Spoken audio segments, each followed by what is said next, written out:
Hello दोस्तों, मेरा channel पे आपका स्वागत है। अभी आपको पढ़ाया जा रहा है बिहार सिविल कोड के लिए जो पैकेज स्टडी पैकेज निकाली थी प्लेटफॉर्म ने, यही बुक पढ़ाया जा रहा है रुकमनी के द्वारा। इसमें देखिए क्या क्या है। इसमें आपको क्लर्क, स्टेनोग्राफर, चपरासी, अर्दली, ये सब चीज़ के लिए जो है कोर्ट रीडर, ये सारे चीज़ों के लिए आपको पढ़ाया जाएगा। ठीक है। अब आप जब देखेंगे तो इसमें टोटल जो है 2000 प्लस क्या है क्वेश्चन है। ठीक है। इसमें हम सबसे पहले आपको जो पढ़ाने की कोशिश करेंगे वो क्या करेंगे, हिंदी करेंगे। क्या करेंगे, हिंदी करेंगे। देखिए इसकी सिलेबस वगैरह है, तो सबसे पहले हम लोग हिंदी पढ़ाएंगे। देखिए हिंदी, यहाँ से हिंदी व्याकरण स्टार्ट होता है, लैंग्वेज हिंदी। तो हम लोग यहाँ से पढ़ना शुरू करेंगे कि क्या कहता है। उसके बाद कुछ क्वेश्चन होगा, उसका हम लोग अभ्यास करेंगे। पूरा पढ़ेंगे हिंदी बेसिक से ऊपर तक। अगर आपको पूरा बेसिक हिंदी पढ़ना है इस बुक से, ये बुक का पूरा हिंदी पढ़ाया जाएगा, तो चैनल को सब्सक्राइब कर लीजिए। ज़्यादा नहीं है, बस थोड़ी मात्रा में है, तो आप चैनल को सब्सक्राइब कर लीजिए। पूरा व्याकरण से लेकर पूरा पर्यायवाची शब्द और अनेक शब्द सारे चीज़ पढ़ाए जाएंगे। ठीक है। तो सबसे पहले हम देखते हैं हिंदी व्याकरण। ठीक है। अब हिंदी व्याकरण में देखेंगे वर्ण विचार। वर्ण किसे कहते हैं, सबसे पहले हमें देखना है कि वर्ण जो है, वर्ण किसे कहते हैं। ठीक है। देखिए स्क्रीन पर आपका आ गया, वर्ण किसे कहते हैं। तो क्या कहते हैं, वर्ण, वर्ण भाषा की सबसे छोटी इकाई वर्ण कहलाती है। इसे ही ध्वनि भी कहा जाता है, या छोटी से छोटी वह ध्वनि जिसके और टुकड़े नहीं किए जा सकते हैं वर्ण कहलाते हैं। क्या बोलता है, छोटी से वह ध्वनि जिसके और टुकड़े नहीं किए जा सकते, मैंने इतना टुकड़ा हो चुका है कि अब उसके टुकड़े नहीं किए जा सकते, उसे वर्ण कहेंगे। आगे देखिए, किसी भी भाषा के सभी वर्णों के समूह को, अगर ग्रुप हो गया समूह को वर्णमाला कहेंगे। तो वर्णमाला किसे कहेंगे, किसी भी भाषा के सभी वर्णों के समूह को वर्णमाला कहते हैं। दोस्तों अगर आपको अच्छा लगे और इस बुक को सारे हिंदी को आपको पढ़ना है, इस बुक से पूरे हिंदी बेसिक से लेकर ऊपर तक, तो आप चैनल को सब्सक्राइब कर लीजिए। अब देखिए आगे पढ़िएगा, जब आगे पढ़िएगा तो आगे क्या देगा कि हिंदी वर्णमाला में आप देखिएगा, हिंदी वर्णमाला में 44 वर्ण होते हैं। कितने वर्ण होते हैं, 44 वर्ण होते हैं। ठीक है। वर्ण कितने होते हैं, 44, जिसमें स्वर और व्यंजन दो भागों में इनको डिवाइड किया गया है। कितने भागों में, दो भागों में डिवाइड किया गया है। अब देखिए स्वर क्या होता है, इनका उच्चारण बिना किसी सहायता से स्वतंत्रता पूर्वक होता है। कि बिना किसी सहायता से स्वतंत्रता पूर्वक होता है, वो स्वर कहलाएगा। और स्वर की संख्या कितनी होती है, तो 11 होती है। स्वर कितने होते हैं, 11 होते हैं। अच्छा, कौन कौन स्वर होते हैं, तो देखिए अ, आ, ई, उ, री, ए, ओ, औ, ये जो है 11 टोटल जो है ये क्या हुए, स्वर हुए। और इनको छोड़कर बाकी सब व्यंजन होंगे, 33। देखिए जिन ध्वनियों के उच्चारण के लिए स्वरों की आवश्यकता होती है, यानी हेल्प ली जाती है स्वर की, उसको हम लोग क्या बोलेंगे, व्यंजन बोलेंगे। अब देखिए व्यंजन की संख्या कितनी होती है, 33 होती है। आगे चलिए, व्यंजन की संख्या 33 होती है। अब स्वर पढ़ेंगे। स्वर में भी अलग अलग टाइप के स्वर होते हैं। जैसे देखिए स्वर का टाइप कितना होता है, एक होता है ह्रस्व स्वर, दीर्घ स्वर, और एक होता है प्लुत स्वर। ठीक है। तो ह्रस्व स्वर क्या होता है, तो ह्रस्व स्वर होता है अ, ई, उ, री, ये जो है ये ह्रस्व स्वर में आते हैं। उसके बाद देखिए दीर्घ स्वर में कौन कौन आता है, तो आ, ई, उ, ए, ओ, औ, ये जो है ये दीर्घ स्वर में आते हैं। और प्लुत स्वर में सीधे याद रखिएगा ओम, ओ और म जो आते हैं प्लुत स्वर में आते हैं। ओम जो है हिंदू धर्म का जो वर्ड है, ओम नमः शिवाय, जो ये शब्द हम लोग मंत्र में उच्चारण करते हैं, तब प्लुत स्वर में क्या है, ओम जो है प्लुत स्वर में आते हैं। अब देखिए याद करने का तरीका, और अ, ई, उ, री क्या आते हैं, ह्रस्व स्वर में, हंसने वाला में, हाँ, तो ये हंसने वाले स्वर में आते हैं। और दीर्घ स्वर में जो है, दीर्घ मतलब बड़ा में, ये आ, ई, उ, ए, ओ, जिसके ऊपर सारे हैं तो वो सब आते हैं। अब नीचे आइए, आप देखिए व्यंजन स्वर में कौन कौन आते हैं। तो व्यंजन में कितने प्रकार पहले होते हैं, तो स्पर्श व्यंजन, अंत अस्थ व्यंजन, उष्म व्यंजन। अब स्पर्श व्यंजन कौन कौन होते हैं पहले हम ये देखेंगे। ठीक है। स्पर्श व्यंजन जो कौन कौन होते हैं देखेंगे। तो देखिए स्क्रीन पे क, ख, ग, घ, अंग, ये स्पर्श व्यंजन है। च, छ, ज, झ, त, थ, ड, ढ, त थ द ध न, ये सारे जो है क ख ग घ से लेकर त थ द ध तक ये सारे जो है स्पर्श व्यंजन है। क्या होंगे? स्पर्श व्यंजन होंगे। यहाँ देखिए प फ ब भ म, यानी कि क से लेके क ख ग घ से लेके प फ ब भ तक म तक क्या होंगे? स्पर्श व्यंजन में होंगे। कौन से होंगे? स्पर्श व्यंजन में होंगे। यहाँ आप आसानी से देख पा रहे होंगे स्पर्श व्यंजन में होंगे। ठीक है, ये सारे किस में होंगे? स्पर्श व्यंजन में होंगे।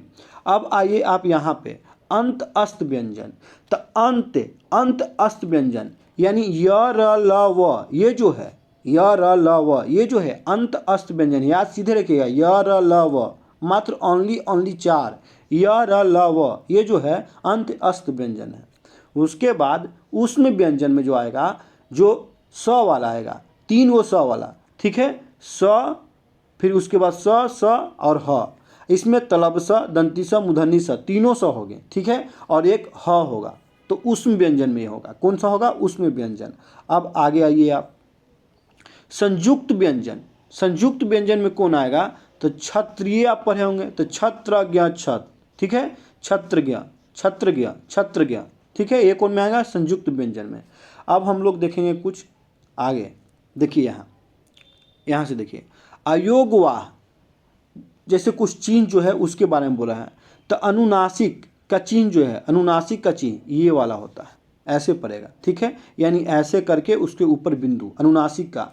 अनुस्वार कैसे पड़ता है? तो ऐसे करके ऐसे कर देंगे तो अनुस्वार का चिन्ह हो गया। ठीक है, विसर्ग का चिन्ह कैसे पड़ता है? तो विसर्ग का चिन्ह ये वाला है, ये वाला जो है विसर्ग का चिन्ह है। ठीक है, उसके बाद आदि, ये सब देखिए, ये सब चिन्ह है। अन, अव, ये सब तो आप जानबे करते होंगे। तो आइए इसके आगे चलते हैं नेक्स्ट स्लाइड में।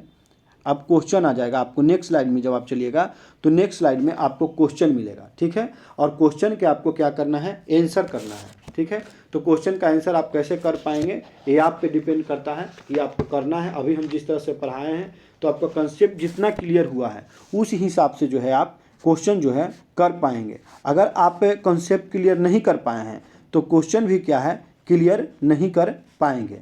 तो सबसे पहले हम लोग क्या करेंगे? कॉन्सेप्ट को देखेंगे, उसके बाद देखेंगे। कॉन्सेप्ट तो आप देख लिए, अब हम लोग क्वेश्चन को देखेंगे कि हम लोग से क्वेश्चन अभ्यास हो पा रहा है या नहीं हो पा रहा है। टोटल कितने क्वेश्चन है इसमें देख लीजिए। टोटल आपको मात्र 11 क्वेश्चन है। 11 क्वेश्चन से 11 क्वेश्चन से हाँ 11 क्वेश्चन से। ठीक है, तो आइए देखते हैं पहला क्वेश्चन से। पहला क्वेश्चन से आप देखिएगा तो फर्स्ट से आप देख सकते हैं आसानी से। पहले हम थोड़ा सा नोट कर लेते हैं कुछ, उसके बाद आपको आसानी से हम बता पाएंगे ताकि कोई दिक्कत ना हो। ठीक है, स्क्रीन पर भी आप आसानी से देख पाएंगे।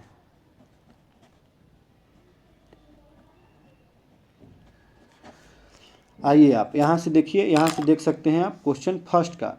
भाषा की सबसे छोटी इकाई है। क्वेश्चन हमसे पूछा कि भाषा की सबसे छोटी इकाई क्या है? तब भाषा की सबसे छोटी इकाई वर्ण होता है। क्या होता है? भाषा की सबसे छोटी इकाई क्या होता है? वर्ण होता है। सेकंड क्वेश्चन है कौन सा स्वर ह्रस्व नहीं है? कौन सा स्वर ह्रस्व नहीं है, यानी ह्रस्व स्वर नहीं है। ठीक है, तो कौन? ए जो है ह्रस्व नहीं है। ठीक है, यानी 2 का आंसर क्या होगा? सी होगा। 2 का आंसर क्या होगा? सी होगा। बाकी जितने हैं वो ह्रस्व स्वर है। ठीक है, आइए, यानी कि ये जो है ये ई अ उ ये सब ह्रस्व स्वर है। अब आइए नीचे आइए, कौन सा स्वर दीर्घ है? कौन सा स्वर दीर्घ है? 3 नंबर बोल रहा है। तो जो ये आ है ये दीर्घ स्वर है। ठीक है, तो 3 का क्या होगा? ये होगा, ये दीर्घ स्वर है। क्या कौन सा स्वर है? दीर्घ स्वर है। आगे आइए, कौन सा स्वर संयुक्त स्वर है? कौन सा स्वर संयुक्त स्वर है? 4 नंबर कौन सा? ठीक है, तो ऊ जो है ये संयुक्त स्वर है। संयुक्त स्वर मतलब जोड़ने का, संयुक्त स्वर है। तो 4 का आंसर क्या होगा? सी होगा। 5 नंबर देखते हैं, 5 क्या कहता है? 5 कहता है कि कौन सा व्यंजन स्पर्श नहीं है? स्पर्श नहीं है। कौन सा व्यंजन स्पर्श नहीं है? तो कौन सा नहीं है? यह जो है स्पर्श नहीं है। ठीक है, तो 5 का आंसर क्या होगा? 1 होगा। 6 नंबर देखेंगे, इसी तरह से आगे ले जाएंगे और 6 नंबर क्वेश्चन का आंसर देखेंगे। कौन सा व्यंजन अंतः अस्त नहीं है? 6 नंबर बोलता है कौन सा व्यंजन अंतः अस्त नहीं है? तो वह जो है अंतः अस्त नहीं है। ठीक है, अंत अस्त नहीं है, तो 6 का क्या होगा, डी होगा, अंत अस्त नहीं है। 7 देखिए, 7 क्या कहता है, 7 कहता है कि कौन सा व्यंजन उष्म नहीं है, कौन सा व्यंजन उष्म नहीं है, तो 7 का, तो ये जो है ये उष्म नहीं है, बी, ग जो है उष्म नहीं है, तो 7 का क्या होगा, बी होगा। 8 नंबर देखिए क्या कहता है, 8 नंबर देखिए क्या होता है, किस शब्द में चंद्र बिंदु का प्रयोग होगा, चंद्र बिंदु का प्रयोग होगा, किस शब्द में चंद्र बिंदु का प्रयोग होगा, तो चाँद में, ये चांद लिखेंगे जब तो इसमें चंद्र बिंदु का प्रयोग होगा, तो 8 का क्या होगा, बी होगा। 9 नंबर देखेंगे हम लोग, 9 क्या कहता है, निम्न में से अनुस्वार कौन सा है, अनुस्वार 9 नंबर बोलता है, तो अन जो है ये अनुस्वार है, तो 9 का क्या होगा, 9 का क्या होगा, सी होगा। 10 नंबर देखिए, 10 क्या कहता है, 10 क्या कहता है, निम्न में से कौन सा संयुक्त व्यंजन नहीं है, 10 कहता है कि संयुक्त व्यंजन नहीं है, संयुक्त व्यंजन नहीं है, तो संयुक्त व्यंजन कौन नहीं है, आपको 10 में ये ज्ञ, ये जो है संयुक्त व्यंजन नहीं है, बाकी छत्रक जो है सब संयुक्त व्यंजन है, लेकिन जैसे इया जो है ये जो है संयुक्त व्यंजन नहीं है, तो क्या होगा, 10 का होगा बी।